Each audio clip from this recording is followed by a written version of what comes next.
To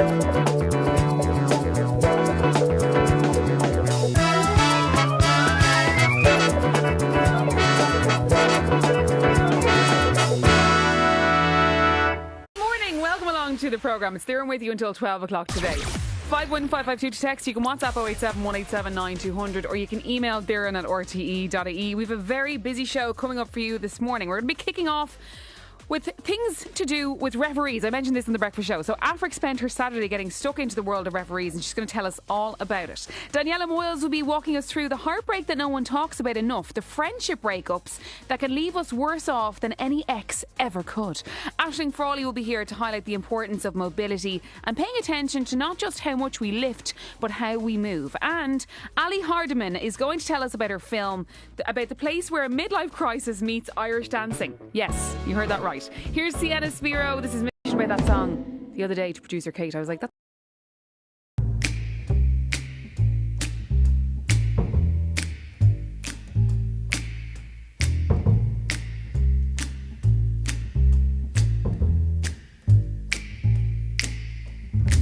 never know how much I love you, never know how much I care. When you put your arms around me, I get a fever that's so hard to bear. You give me fever when you kiss me, fever when you hold me tight. Fever in the morning, a fever all through the night. Sun lights up the daytime, moon lights up the night.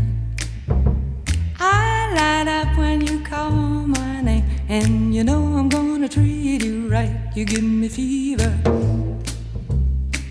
when you kiss me, fever when you hold me tight. Fever in the morning, a fever all through the night. Everybody's got the fever, that is something you all know. Fever isn't such a new thing, fever started long ago.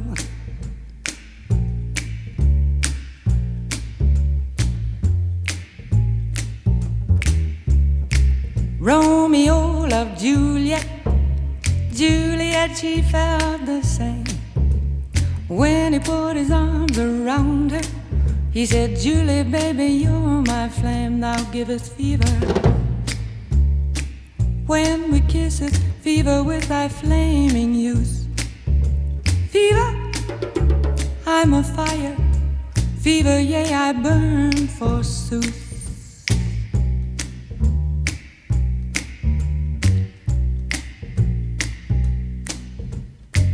Captain Smith and Pocahontas had a very mad affair.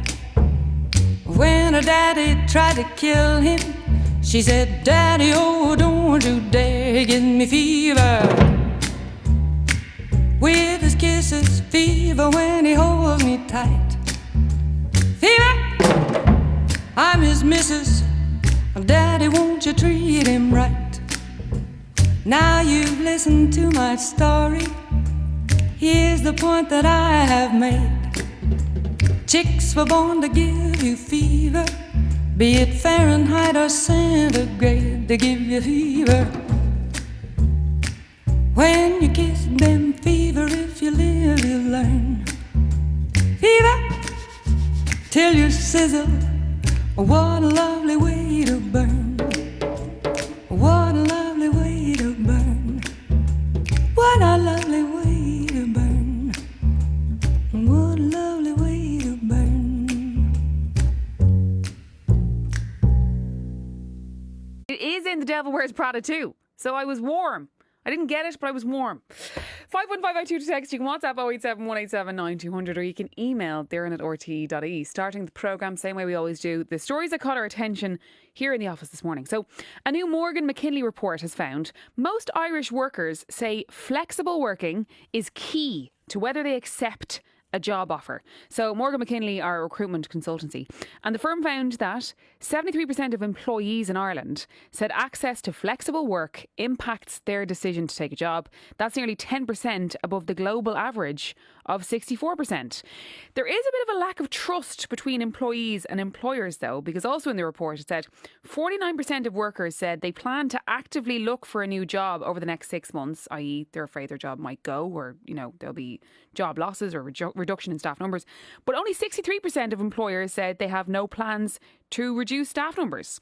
There were some other findings in the report. 46% of employees said they were uncomfortable with AI being used to assess their performance during interviews. I did not know until today that that's a thing, that AI is used as part of it. That is creepy. I don't like the sound of that. So overall learnings from this: let people be a bit flexible in their work hours and stay away from AI assessments, and you'll have a lovely little happy workforce. There you go. That's my message to employees today. For what it's worth, not that they care. In France, there is news outside of the heat that they're dealing with. So, French Parliament passed some laws yesterday that will hopefully tackle some ultra-fast fashion waste. So, it took more than 2 years of debate and discussion, but yesterday a bill was passed that puts limits on lots of things, including online fast fashion retailers like Shein and Temu. So the new law sets out the terms for fining companies that release loads of new products over short time periods at prices far below the cost of repairing them. So the fines could be as high as €6 per product this year, rising as high as €10 per item in 2030. The law also bans advertising by the companies, and it bans online influencers from promoting them. So I guess influencers doing, I guess, paid ads with the companies rather than just maybe, shouting out something that they bought themselves. I guess it comes under the umbrella of actual advertisement, as in them being paid. Shein has said that it's not an ultra fast fashion retailer. They say they make small initial batches and only replenish stock when demand is proven. I've never seen any. On those types of sites, it doesn't feel like they have small batches of product. Anyway, that could be just me. Either way, the measure makes France the first European country to specifically target ultra fast fashion, which is a cool thing. WhatsApp news today that I welcome. Some interesting changes are happening. So they've said users will no longer have to share phone numbers to exchange messages. People have to pick their own usernames. We got chatting about usernames this morning. My MSN username back in the day, which my friends still call me and slag me about, was Dear the Dude.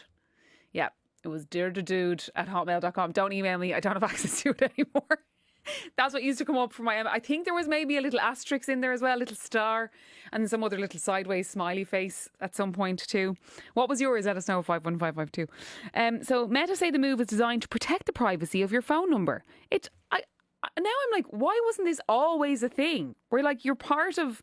I guess like WhatsApp is a social media platform in a way. You don't have to give your phone number to people on Instagram for them to contact you, or Facebook. Anyway, it just seems very obvious, but it's welcome.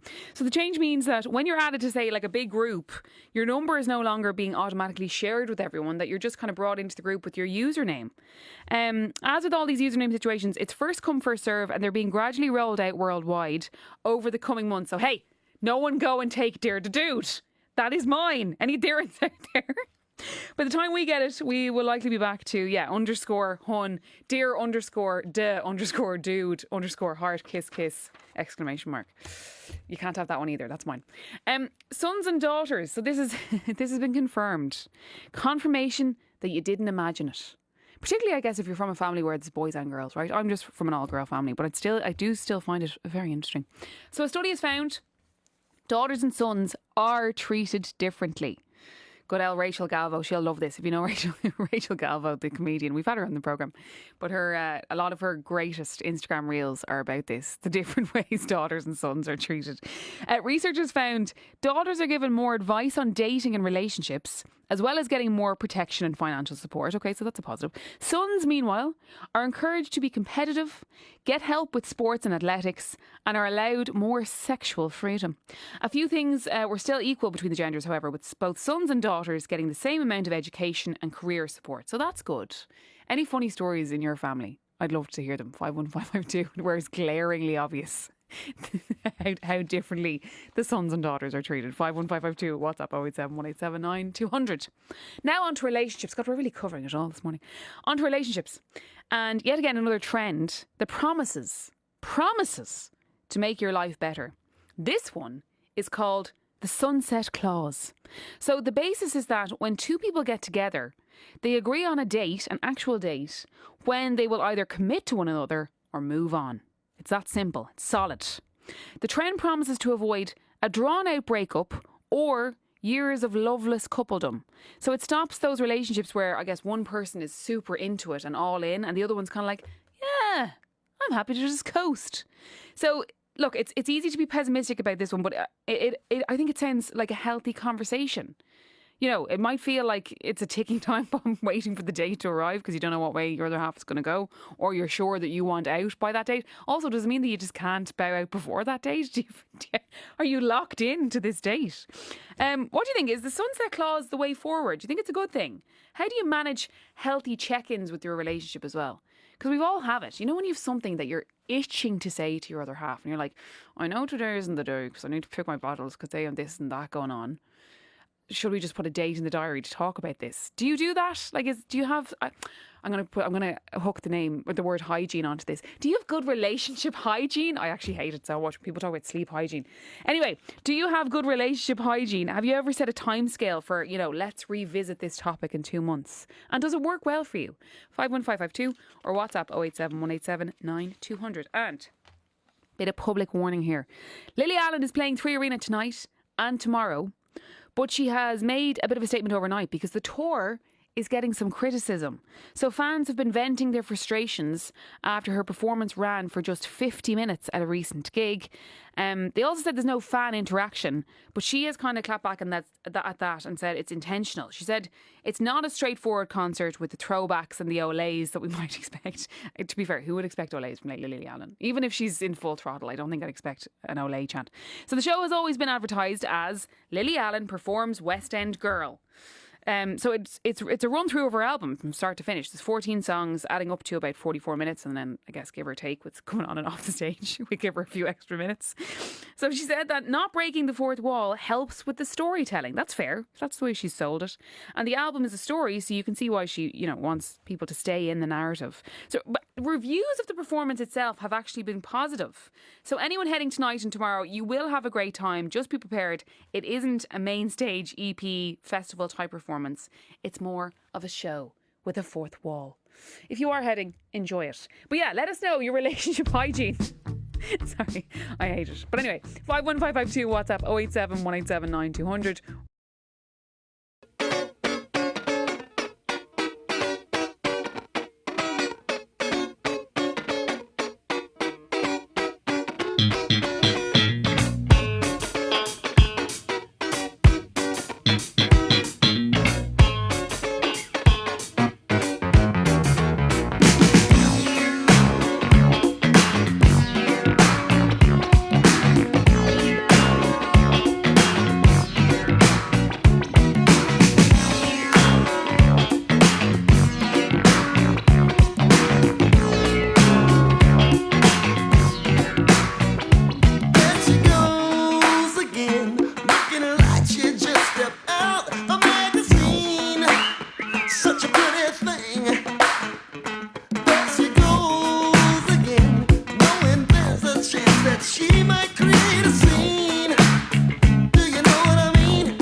mornings. We were talking about a new relationship trend called the sunset clause, where you put an actual date in the diary to go, okay, we're either going to go our separate ways. You know, on that date you decide whether you're going to go your separate ways, you're going to stay in it for the long haul. And talking about just scheduling things in general for your relationship. Texton says, not exactly a taboo topic, but we put dates in the calendar for financial checkups. We have a joint account for bills, the mortgage, etc., that we both contribute to, but then we have our own spending money. But we like to keep it fair when random things come up, like picking up food for the pets, takeaways, etc. So we do a sit down day once a month, and we do a mine yours and calculate who owes who what, so we make sure no one's stuck for personal spending money and no one's taking the brunt of the financial burden. Nearly 10 years and it's working well, and getting married in November, so we must be doing something right. I love it. Keep the text coming in. 51552 WhatsApp 087 187 9200. 2FM Mornings with Darren Garrahy.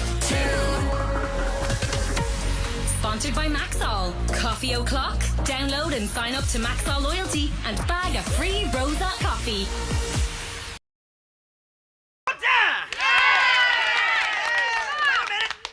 Ladies and gentlemen, Hank Ballard!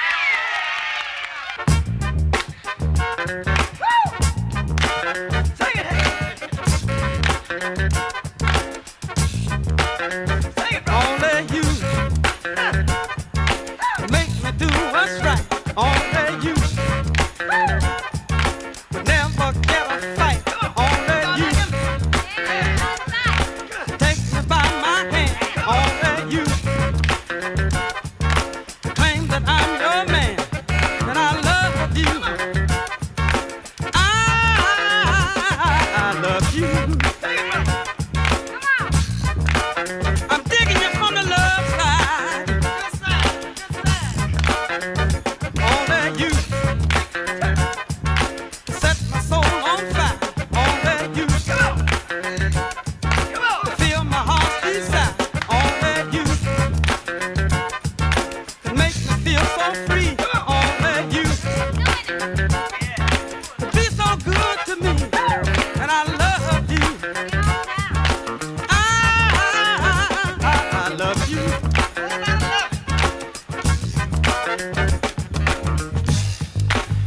From a love side, from a love side, love is wall to wall in my heart. That's what we had from the start. From a love side, from the love side, we have so much faith, so much trust. That's why love will last for us. From the love side. Now hit me, man, hit me.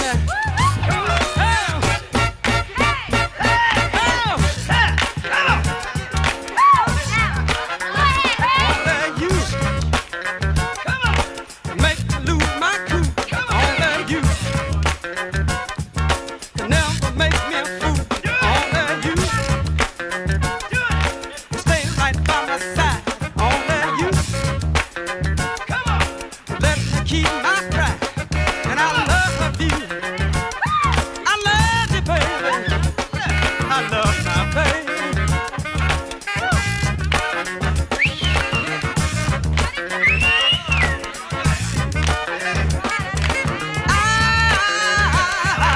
I love you. Love my baby. Your daddy's a baby. I love my baby. Your daddy's a baby. Only you. Only you. Only you. Only you. Only you. Nobody but you. Nobody but you.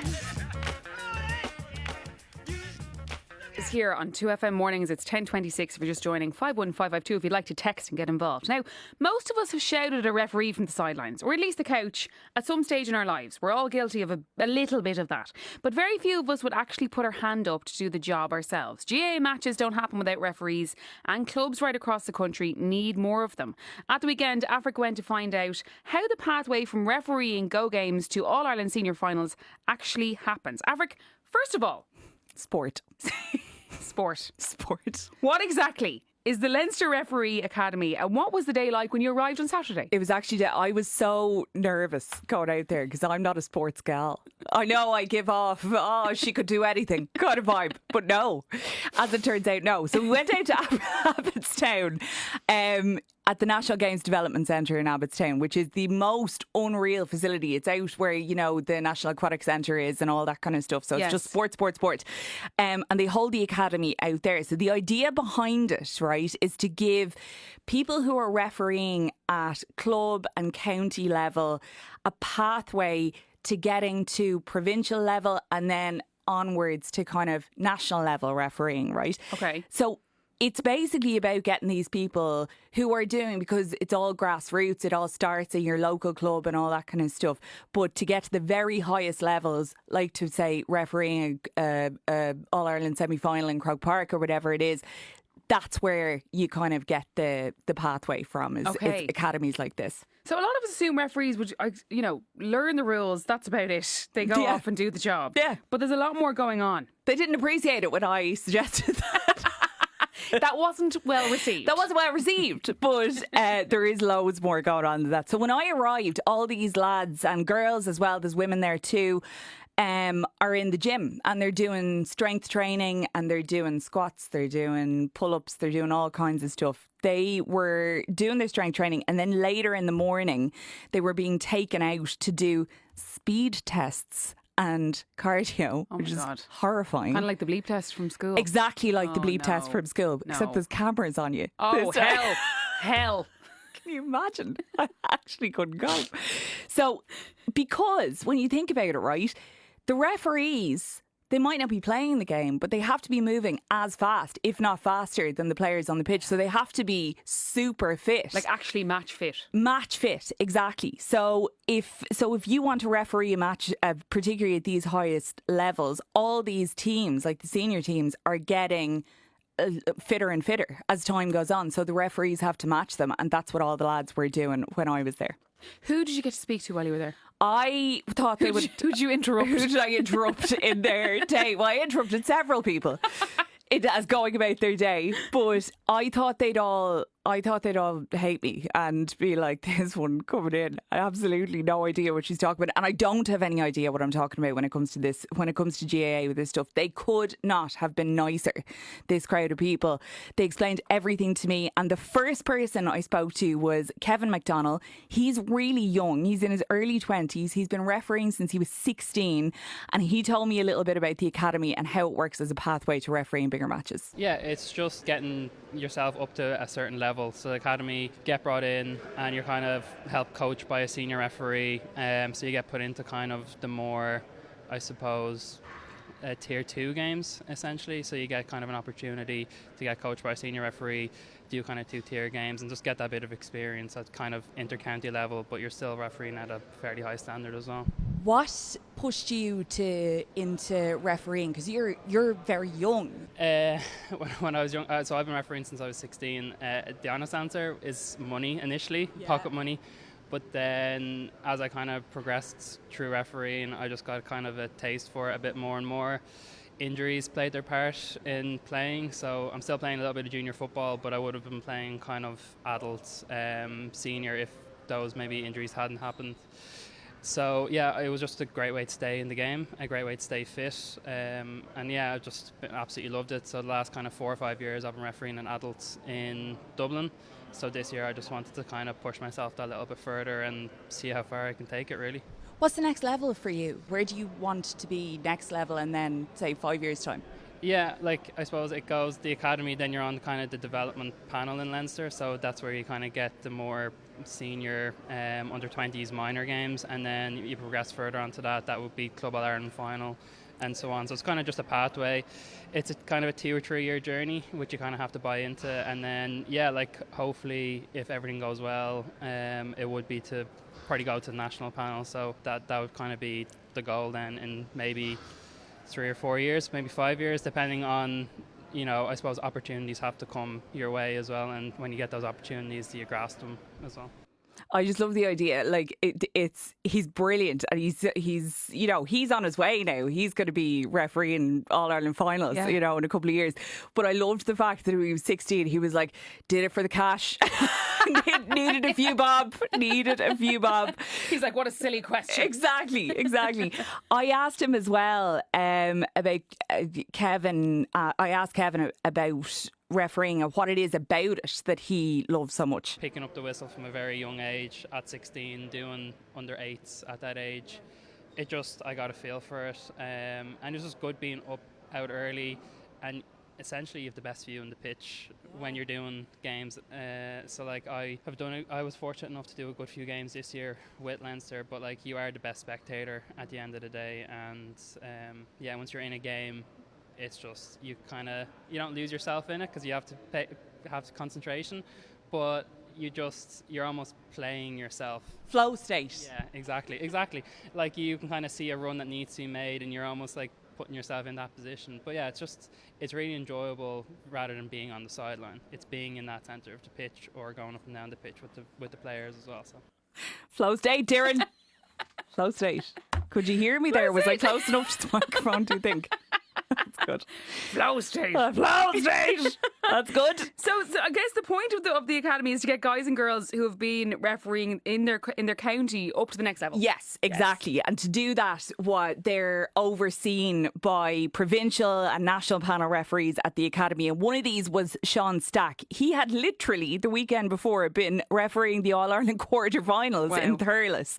And I asked him whether this kind of academy was something that he had done himself. Yeah, I was very lucky to get pulled into the same academy that a lot of these young lads are in, and came through and worked through the Leinster club and through the Leinster underage system. So this is exactly where it starts. So for anyone who's interested in refereeing or being involved in those sort of games, it's just doing your work in your club and in your county, and your county will hopefully push you onto your province, and then you come here and you get to make more friends, to get to do more work and drive it on even more. You can see lads here driving each other on, and on match days you're definitely the least important team, but you are the third team on the pitch working together, and that's great to have, and it's a network to have.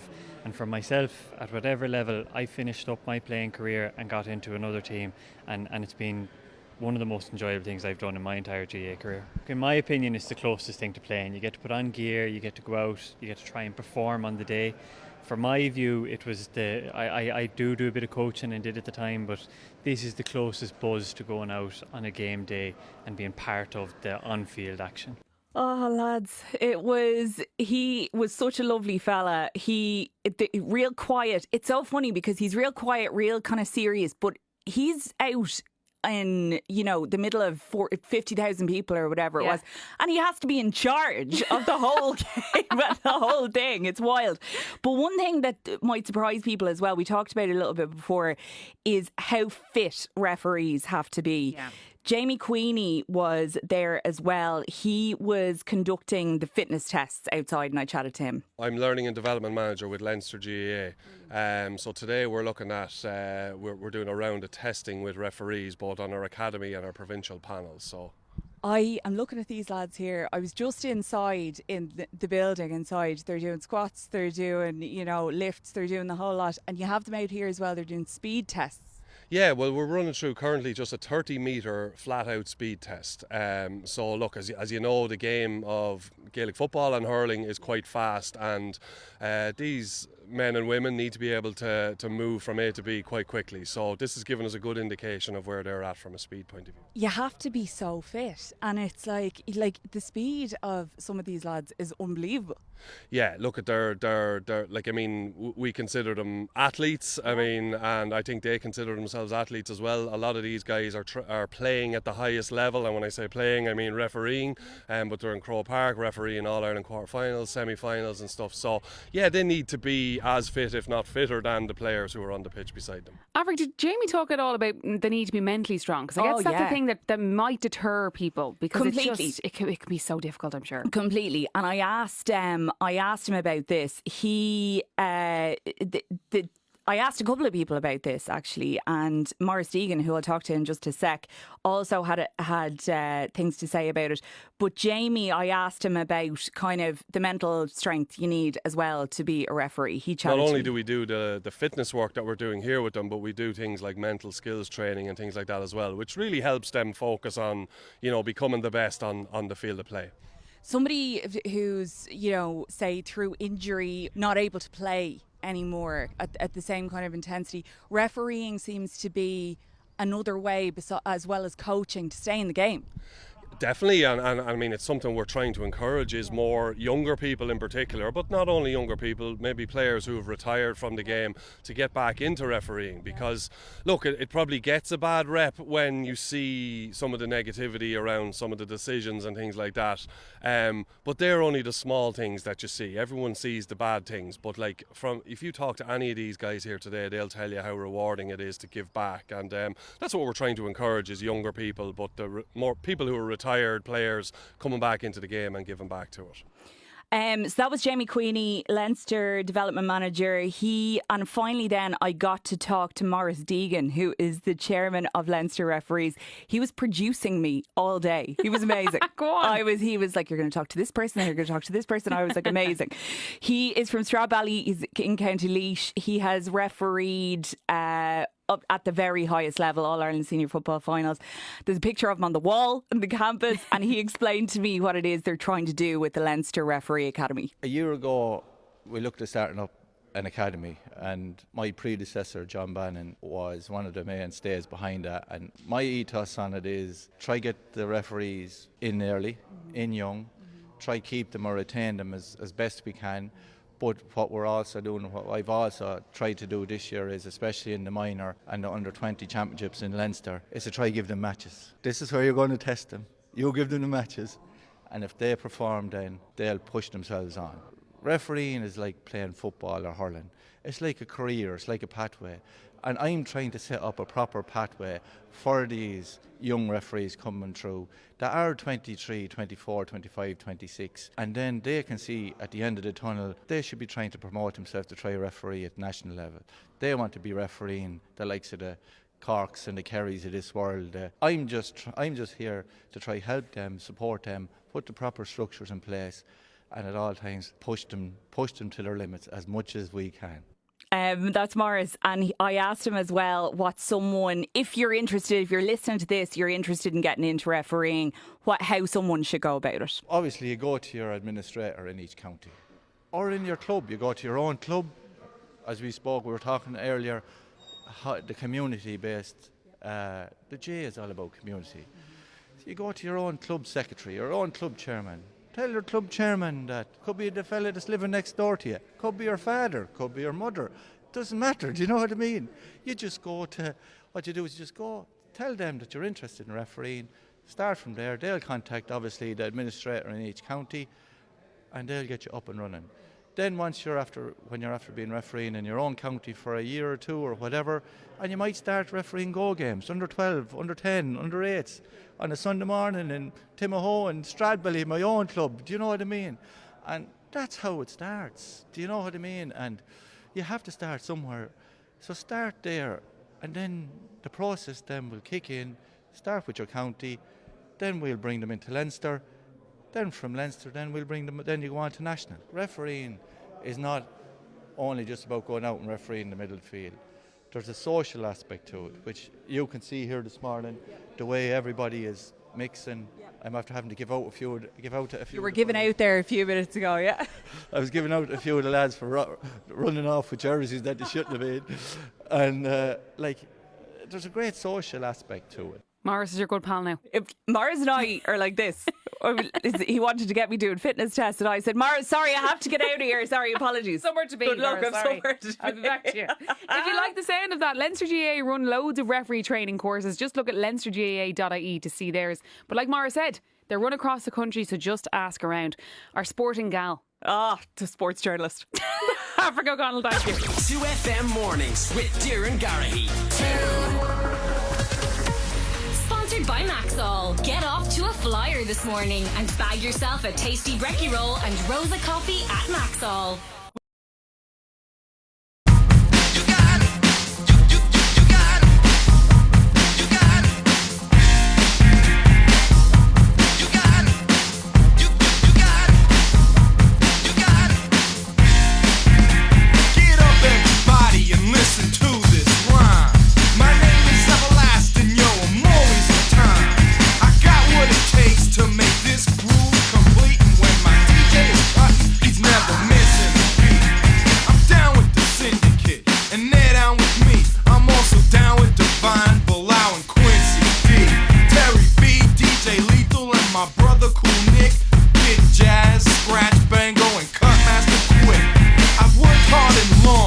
to master this trade. And to quote my other song, yo, I'm just out to get paid.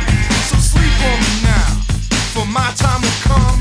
Ever last forever. That's why I'm number one. I got the knack. You got it, you know I feel alright. I got the knack. You got it, you know I feel alright. I got the knack. You got it, you know I feel alright. I got the knack. You got it, you know I feel alright. Everlast is in effect, getting big respect. Then I collect big checks. Ones, fives, tens, and 20s. 100 G's and I'm pulling honey. Left and right, day and night. You gotta see it to believe it. It's quite a sight to roll on my tip. To get a sip of this poetic performer that's fully equipped. But I'm out to get paid, not to get late. All across the country, my records get played. At radio stations, clubs, and on tours. And after every show, I make 3 encores. Sleep on me now, for my time will come. Everlast, last forever. That's why I'm number one. I got the knack. You got it, you know I feel alright. I got the knack. You got it, you know I feel alright. I got the knack. You got it, you know I feel alright.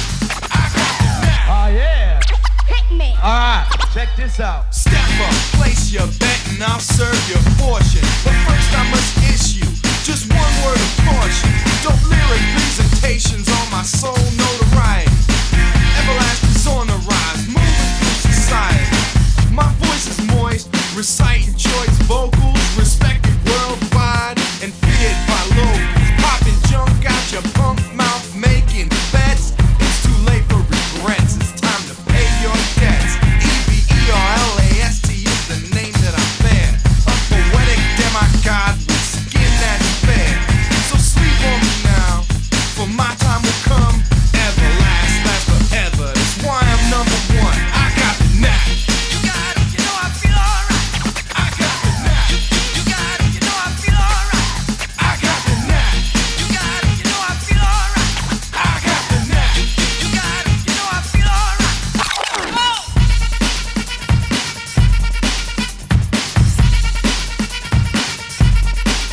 Now there's too many people in this world trying to play me like I'm some kind of sucker. Constantly they disobey me, telling me what's selling, what kind of records get charted. Sound like him, sound like her, but they all sound retarded. Taking very little time to write down a rhyme. It's confusing to see so many people so blind. Some think that it's a sellout, rhyming to this beat, but Everlast take any groove and make it sound complete. I got the knack. Wild here on 2FM Mornings. It's now 10:46 a.m. Now, we all understand the damage that separations and breakups can do. It can hurt confidence and trust and just your own self-image. There's often a lot of advice to turn to, though. But what happens when it's not a romantic relationship that you've lost? What happens when you lose your partner in crime, your best friend? Daniela Moyles is a psychotherapist and broadcaster, and she's here to tell me about what happens when a friendship comes to an end. Daniela, first and foremost, welcome. Thank you for having me. It's lovely. Delighted to have you. Are we being dramatic by saying that the end of a friendship can hurt as much as the end of a romantic partnership? Is that dramatic or is that valid? You're absolutely not being dramatic. Actually, you're being totally accurate. And the research backs this up. Friendship breakups light up the same pathways in the brain, hurt the same way, emotionally, physically, all the things, as a romantic breakup. So yeah, it's grief. It's real grief. Okay. Yeah. So we're not being over the top. Not at all. Unlike us. Usually we are quite dramatic, you know. All the time. But people don't tend to recognise that similarity, I guess. And so No. it's probably made harder by the fact that you can't be as public about your hurt. Like Exactly. if it's a romantic breakup, you kind of can be. Like Yeah. there's room for that. But there isn't really with friendships. Yeah, we have like social scripts that will run, right? So if our friend loses her boyfriend and she's talking about it 100 times, we're like, oh, we get it. We get it. Okay. Well, we might be like, okay, hopefully she's going to be finished soon talking about that. But we do kind of run these social scripts. You know, we'll check in. If it's a kind of a traditional loss that we have rituals for, we'll send flowers. We'll be there. We'll support. But we're experiencing the same pain in a friendship breakup with none of that. No ritual, no social script, no support. In fact, it's kind of taboo because usually friendship breakups happen slowly. You know, there's no Yes. huge, big confrontation generally or conflict or closure. It's kind of like a slow degrading of something over years. And so we don't really know how to name it and we don't really know how to support people in it. And what we call that in psychology is complex grief. And actually, it's harder to move through than traditional grief because Okay, we tell me don't about have that. that support. So it's something that's just socially taboo, something that's not acknowledged socially. So we basically bear the same feeling, but we do it alone. And that second dart, that isolation piece, is like pain on top of pain, you know? Yeah. It's sad. So how does the grief usually manifest for someone, do you think? Or how do they process it? Kind of quietly, I guess. Well, we've no choice but to process it quietly in terms of our own lived experience and expression. But you'll probably notice it because it'll show up in the same way that any grief would, right? Like if it's outward, it's going to be things like irritability, low mood. Sometimes we'll use an acceptable cover emotion like anger, because what a friendship breakup will actually surface is kind of these complex feelings that we really don't want to acknowledge, like shame, feelings of rejection, exclusion, like past wounds where we felt abandoned. We're not just bringing that into work on a Tuesday, you know, like that's heavy stuff. So if it's outward, it'll kind of be that low mood type thing. And often what actually happens, which I think is really interesting, is when we have that cover emotion of anger, which is kind of like our acceptable negative emotion. Yes. Oftentimes we'll turn that inwards because it's safest, especially as women, right? We're not necessarily socially trained to turn our anger outwards and start screaming at our colleagues. So we'll start screaming at ourselves. We'll be like, you're useless, you're a failure, you're not good enough, you look terrible today. All this negative self-talk is really amplified. And actually sometimes that can be a consequence of just being in your grief. Yeah. Or amplified by your grief, you know? It's really hard. I think as well, I don't know if it's, maybe I'm making this up, but I feel like Irish women, it's probably worse for us as well, because we so quickly go, I don't want to cause a problem. I don't want to be dramatic. I don't want to cause ructions within the overall friend group, say. I think that's a massive part of it as well. You don't want to be the one that people go, it was all going grand, and then she said what so-and-so to that friend, and it's caused chaos for all of us, and it's selfish of her. You don't want to be that person in the group. Yeah. So you can often just then be quiet about it And turn it inwards. And turn it inwards. That's that social taboo piece where there's no social script, there's no social ritual, and you're naming the layers of complexity there, because it's hardly ever just you and one friend. There's a network usually that is, you know, feeling the domino effect of this breakup, let's say. And so oftentimes we'll just kind of deal with the grief and turn it all inwards. And that's really difficult. It's really hard. Really difficult. And you don't want to, I guess, open a can of worms. But I think, like, no matter what kind of book or, you know, podcast you listen to around therapy, they're like, the can of worms sometimes needs to be opened. Because otherwise you're just, like that, you're turning it inwards. What would your advice be to someone who, say, does want to bring up something with a friend that could be relationship ending, but it's better to say it and to, I guess, confront the person than not? Do you mean if the friendship breakup is looming Yes. and you're trying to avoid it? Yes. Well, I mean, that's definitely the healthy thing, isn't it? Because as we mentioned, with friendship breakups, it's usually this slow degradation over time. I mean, if there is a big conflict or there is a big moment where there's a rupture, our brain actually handles that way better because there's a place to turn to blame for the feeling, right? Okay. But if we have this kind of slow degradation, we hate that. Psychologically, we hate that because we don't deal well with uncertainty, ambiguity. What happened? Was it me? Was it her? So if you can feel that happening, there's this kind of feeling of distance or just the energy. We know as women, there's an energy. There's something wrong in that relationship. As much as it's so uncomfortable, and again, we oftentimes don't have script for this. We can be people pleasing. We can be conflict avoidant. It is so much better in the long term to plan that coffee, to make that phone call, to sit down and try and name in the best way you can when things are not emotionally loaded what you're feeling, and use I statements, right? So don't come in with a you've been doing this, you've been doing that. Oh, that's you could just start with that's an good advice. I feel there's distance between us. I feel something has changed. I feel something has shifted. Keep the focus on you, and you're much more likely to maybe find a middle ground and rectify things before it's too late. I imagine modern friendship breakups are harder in many ways because of social media. Mm-hmm. Do you think that really adds to how tough it can be? Oh my God, I think it amplifies it so much. Yeah. I mean, this is an uncomfortable thing, right? This is an uncomfortable thing, even if you take out social media and you just focus on the person-to-person experience or the wider network of friends. It's already really emotionally loaded, really complex. You've got all these uncomfortable feelings of rejection and shame and all these things. And then you add on top of it this absolutely totally novel experience of seeing your broken up friend's life play out day by day, milestone by milestone, and you've no idea how to manage that piece. Do you like it? Do you not? Do you comment? Do you not? Do you mute? Do you not? Do you unfollow? Do you not? Do they unfollow back? What does that mean? And because there's no communication in that piece, everyone's inferring what each interaction means. It's a social app, but it's also lacking all of the social context, so it's very loaded. And I think it adds a lot of complexity to that piece, especially if you're trying to manage your own difficult feelings in it. It can be very emotional. An anonymous text. My best friend stopped speaking to me and moved out almost 10 years ago. I still have trouble accepting it or making peace with it. It's really hurtful, isn't it? And like I've talked to people, this is a universal experience. This is not unique. This is not rare. We all experience this, and it can really live in the body. People have dreams about it, especially if life starts to get hard. It can resurface again. If you're feeling resilient and robust, you might be fine for a week, and then you've got a tough week and something bad happens and you feel low and you remember, oh my God, and that person hasn't talked to me in 10 years and they moved out. I'm awful. It's a really difficult piece to process, and it lives in the body. And sometimes I think the best way to manage it is not to seek reconciliation. So with a romantic breakup, we don't necessarily think, oh, you need to get back together for everything to be fine and for you to feel better. We recognise, okay, you need to move through the feeling of the breakup. What did that person give you that you can now give yourself? What do you miss from them that you can now expand out in your life? And it's the same with the friendship breakup. It's about actually facing off with, what did that bring up for me? Did it bring up feelings of rejection? Did it bring up feelings of shame? How can I process that? I'm not in school anymore. I'm an adult. I actually am likeable. Here's all the evidence for how I am likeable. Here's all my other friends who love and value me. Maybe these are the lessons that I learned from that friendship. It doesn't have to be forever. So sometimes healing can look like just processing the complexity of the experience of losing that friend without trying to reconcile.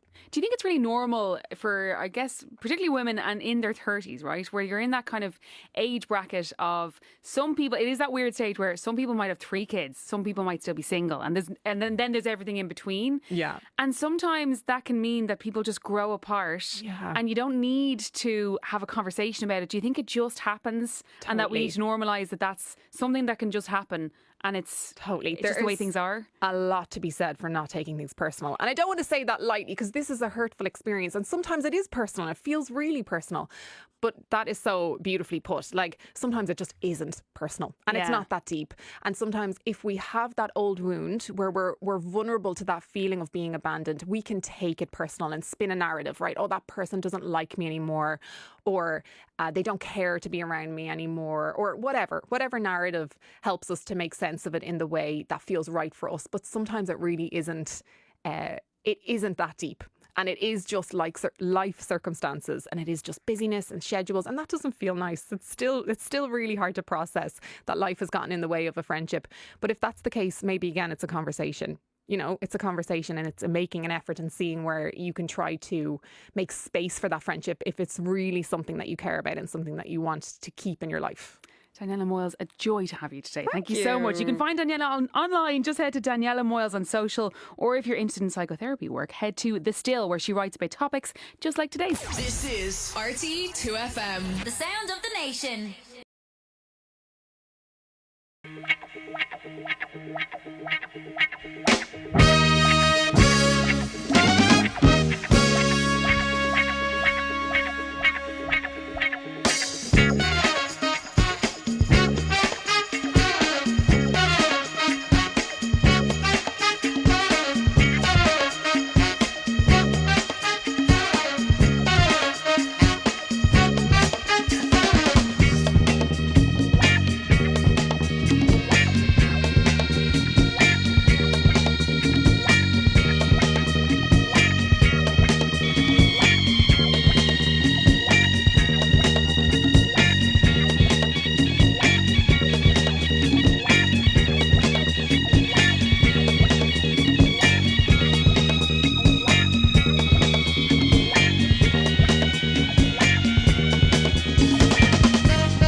FM mornings at 10:58. We were talking earlier on how a study has confirmed that sons and daughters are treated differently in different ways.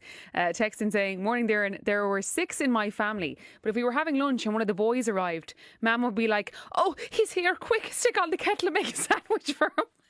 It was a joke in our family, and when we get together we still talk about it. Great memories of our wonderful mum. Love that. You can keep the text coming in 51552, or you can WhatsApp 087 187 9200.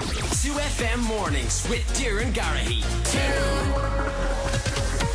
Sponsored by Maxol. Keep your car looking like new. Get every 5th car wash free with the Maxol loyalty app. Download it today. Darren Garrahy.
Programme. Darren with you until 12 o'clock today. 51552 if you'd like to text, or you can WhatsApp 087 187 9200. At this time every day we take a look at the catalogue of a particular artist usually, but this week we're just going for a vibe. We're going for emo music. We started with Evanescence yesterday. I couldn't pronounce that yesterday either. Evanescence. How about some Jimmy Eat World today? This is the middle.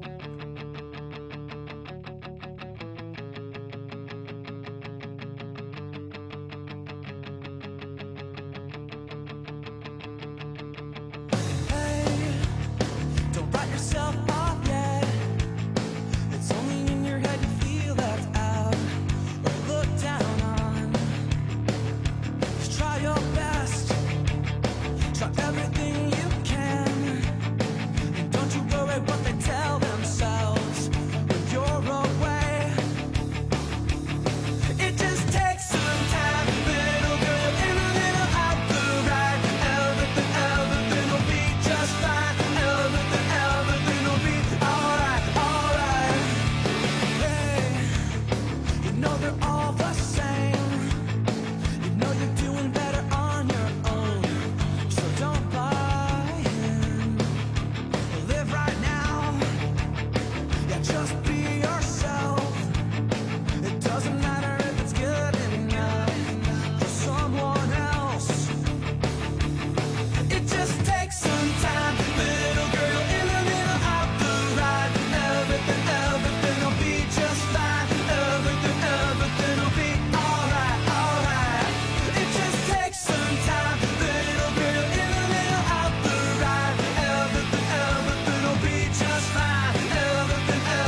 Don't write yourself off there. It's only in your head you feel left out or looked down on. Just do your best. Do everything you can. And don't you worry what their bitter hearts are gonna say. It just takes some time, little girl. You're in a little out the right. Everything will be just fine. Everything will be alright.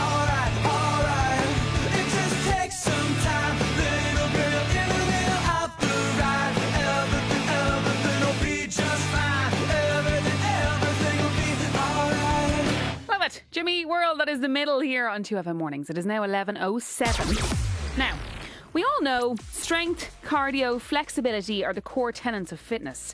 Maybe we're forgetting the key to unlock all three, because mobility is the oft forgotten but crucial element of fitness. Good mobility gets you to everything else. And here now to tell us about this crucial element and how to improve our own is physiotherapist Aisling Frawley. Aisling, good morning. Hello. You bounced in there, very mobile. Very mobile human being. Probably a bit too mobile, to be honest, it's a bit dangerous. Okay, we need to talk about this. So what exactly is mobility? Is it just flexibility, or is there a difference? Is it a fancier way of talking about flexibility, or is it a different thing? It's a totally, they're interchangeable. Okay, let's put it like that. So we'll break it down. Flexibility is a very passive thing. Okay, so your structures in your body, let's talk about it from a muscular perspective, have a start and an end point. And flexibility, if you think about it, if you were to lie down on your back and pull your knee in towards your chest and try and stretch yourself out, that's a